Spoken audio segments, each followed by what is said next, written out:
Hello, my name is Lance, and I'll be your dueling instructor. Today's lesson is on card advantage. I know that today's the first day of our class, so we're going to be working on something very simple.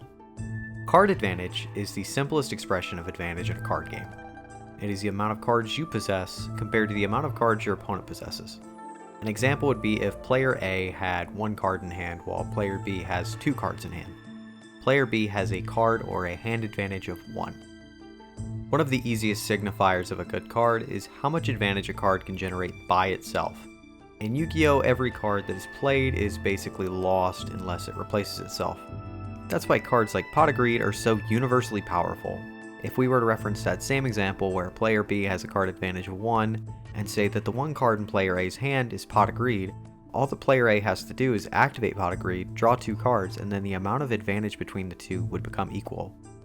We can then further elaborate on this with a bit of simple math. Any card that replaces itself becomes a neutral card, any card that replaces itself and nets another would be a +1, and any card that does not replace itself would become a -1.